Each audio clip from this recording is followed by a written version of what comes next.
hope you guys are having a great day. Everything that you just heard mostly came from this, the Chord Volca bass. So I made two patches for that little track that you just heard.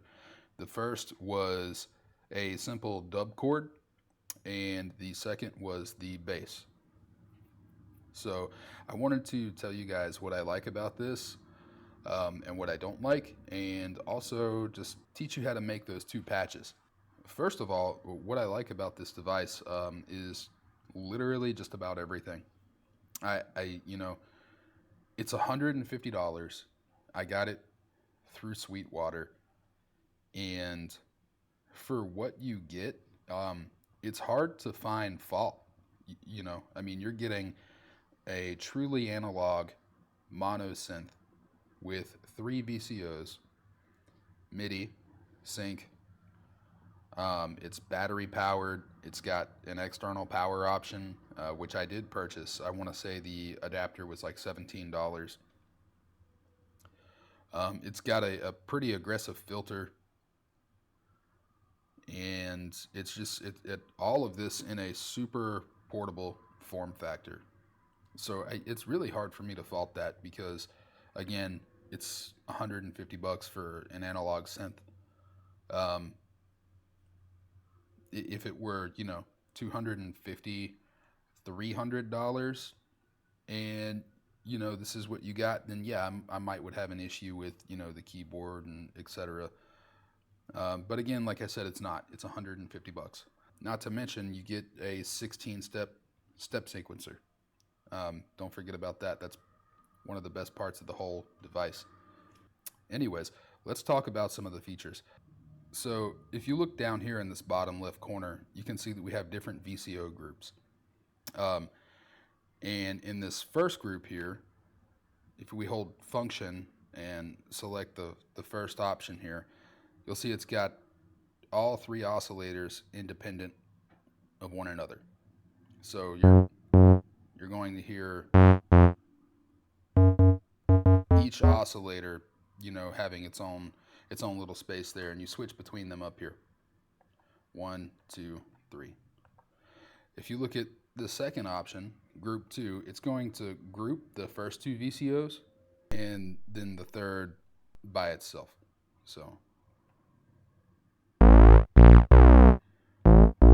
now you can hear we have these 2 VCOs, and then the third is still over here by itself.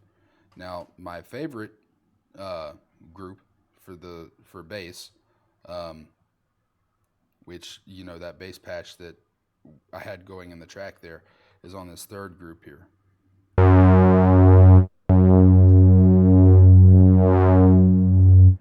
And you can hear now that we've got a little bit of detuning set up on the second and third oscillator. The first one is off.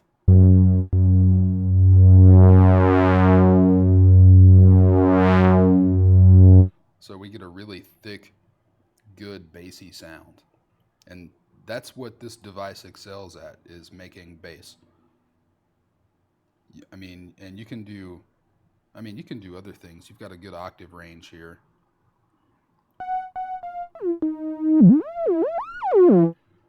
But it really, its wheelhouse is bass.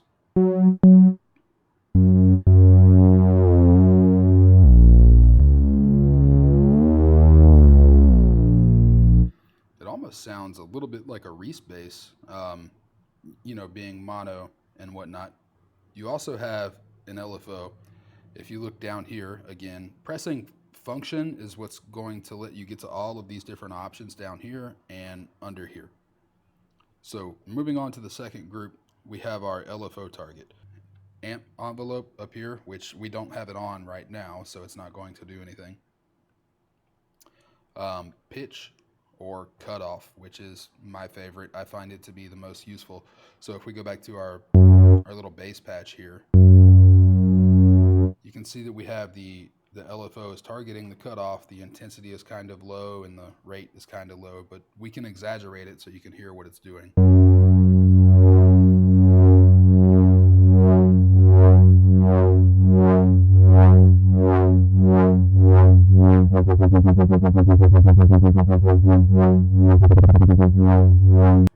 into dubstep territory there. It's really good to, like, if your bass, you don't want it to sound so basic, you can have a little bit of movement in the sound.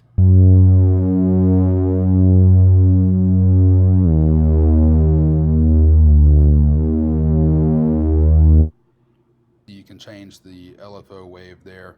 If the LED is on, it's a square wave. If it's off, you get the default saw wave. The same with our VCO section here. You can actually change the wave type of each oscillator independently. And if you look right now, the first two oscillators are square wave, and the third is, or I'm sorry, the first two oscillators are saw wave, and the third is a square. So we can make all three of those a saw. And it's a little bit more aggressive. Moving on, we have sustain, amp, slide, active step, part, and all. If you see right there, this is for mostly for the step sequencer. This is how you're going to edit, slide, portamento, your steps. You can turn individual steps on and off. You can clear part or all of your sequence, and then right here, this is where you activate your amp envelope. And now you have access to this up here.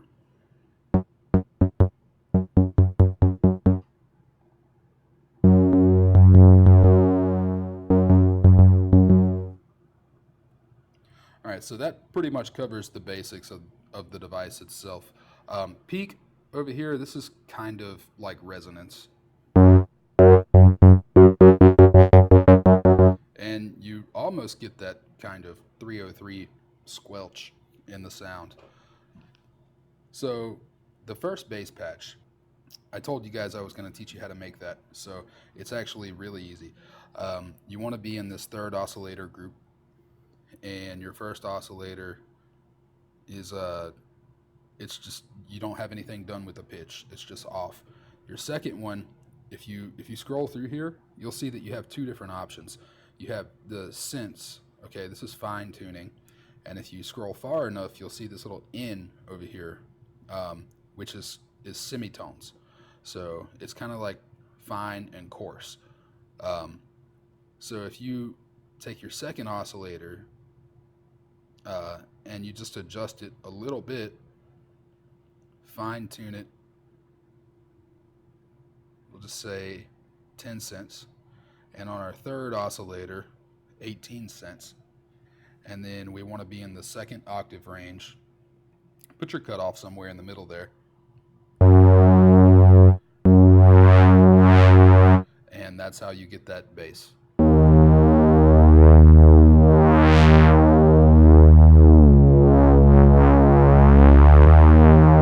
And to be honest, it's a really good sound. It doesn't need a whole lot of processing to sound good, and I love that about this device. Now for those dub stabs, those dub chords. So same concept, we want to be a little bit higher octave. Let's go about 4. This time we want to enable the amp envelope generator, and we're going to turn the decay way down.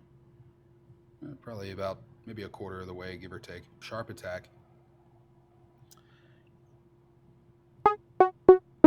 And so you get this kind of plucky sound. Now we need to make the actual chord, which is just a standard minor chord. So our second oscillator, we're going to tune up 3 semitones. Our third, we're going to tune up 7 semitones. So now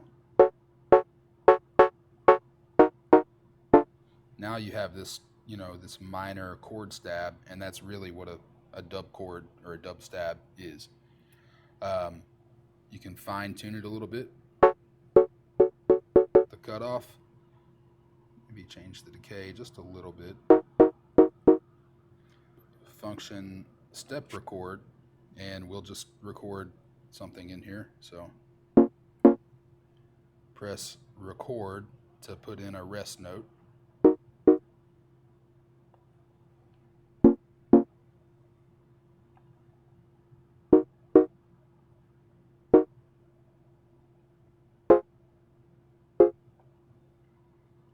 function to exit record, and tempo down.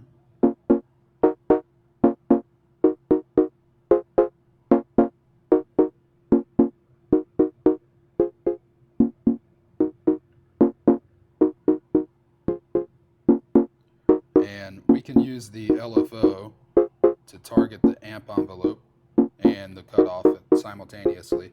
Let's see what we can do here.